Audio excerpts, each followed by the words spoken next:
ವನ್ಯಜೀವಿ ಮಾನವ ಸಂಘರ್ಷ ಶಾಶ್ವತವಾಗಿ ತಡೆಗಟ್ಟುವ ಹಿನ್ನೆಲೆ ಅತ್ಯಂತ ಗಂಭೀರವಾಗಿ ಕಾರ್ಯಸೂಚಿಗಳನ್ನು ರೂಪಿಸ್ತಾ ಇರುವ ಮುಖ್ಯಮಂತ್ರಿಗಳ ಕಾನೂನು ಸಲಹೆಗಾರರು ಹಾಗೂ ವಿರಾಜಪೇಟೆ ಶಾಸಕ ಎಸ್ ಪೊನ್ನಣ್ಣ ಅವರು ಅರಣ್ಯ ಇಲಾಖೆ ವತಿಯಿಂದ ನಡೀತಾ ಇರುವ ಹುಲಿ ಸೆರೆ ಕಾರ್ಯಾಚರಣೆಯ ಸ್ಥಳಕ್ಕೆ ಭೇಟಿ ನೀಡಿ ಅಲ್ಲಿಂದ ಸ್ಥಿತಿಗತಿಯನ್ನು ಪರಿಶೀಲಿಸಿದರು. ಪೊನ್ನಂಪೇಟೆ ತಾಲೂಕು ಬಿರುನಾಣಿ ಗ್ರಾಮದ ತೆರಾಲು ಭಾಗದಲ್ಲಿ ಹುಲಿ ಸೆರೆ ಹಿಡಿಯುವ ಕಾರ್ಯಾಚರಣೆ ಪ್ರಗತಿಯಲ್ಲಿದ್ದು, ಸ್ಥಳಕ್ಕೆ ಭೇಟಿ ನೀಡಿದ ಶಾಸಕರು ಸೆರೆ ಕಾರ್ಯಾಚರಣೆಯ ನೇತೃತ್ವ ವಹಿಸಿದ ಅರಣ್ಯ ಇಲಾಖೆ ಅಧಿಕಾರಿಗಳೊಂದಿಗೆ ಚರ್ಚೆ ನಡೆಸಿ ಮಾಹಿತಿಯನ್ನು ಪಡ್ಕೊಂಡ್ರು.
ಲಭ್ಯವಿರುವ ಎಲ್ಲ ಆಧುನಿಕ ತಂತ್ರಜ್ಞಾನವನ್ನು ಬಳಸಿ ಅತ್ಯಂತ ಶೀಘ್ರದಲ್ಲಿ ಕಾರ್ಯಾಚರಣೆಯನ್ನು ಮುಗಿಸುವಂತೆ ಅರಣ್ಯ ಇಲಾಖೆ ಅಧಿಕಾರಿಗಳಿಗೆ ಸೂಚನೆ ನೀಡಿದರು.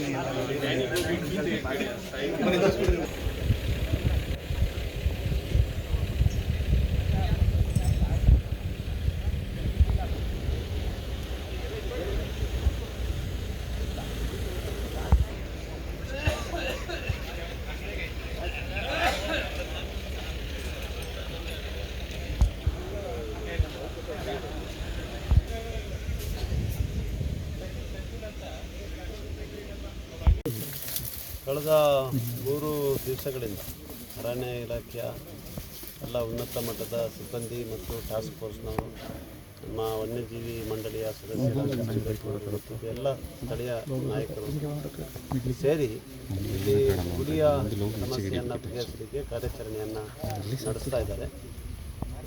ತೆರಾಲು, ಕೊರಾಳ್ ಮತ್ತು ನೆಮ್ಮಲೆ, ಚಿಟ್ಟಿಗರಿ ಭಾಗದಲ್ಲಿ, ಉದಿಕೇರಿ ಕೂಡ ಭಾಗದಲ್ಲಿ ಹಲವಾರು ಬಾರಿ ಹುಲಿಯನ್ನು ಕಾಣೋದಲ್ಲದೆ ಅಲ್ಲಿ ಇರುವಂಥ ದನ ಕರುಗಳ ಮೇಲೆ ಕೂಡ ಹಲ್ಲೆ ನಡೆಸಿರೋದನ್ನು ಗಮನಿಸ್ತೀವಿ.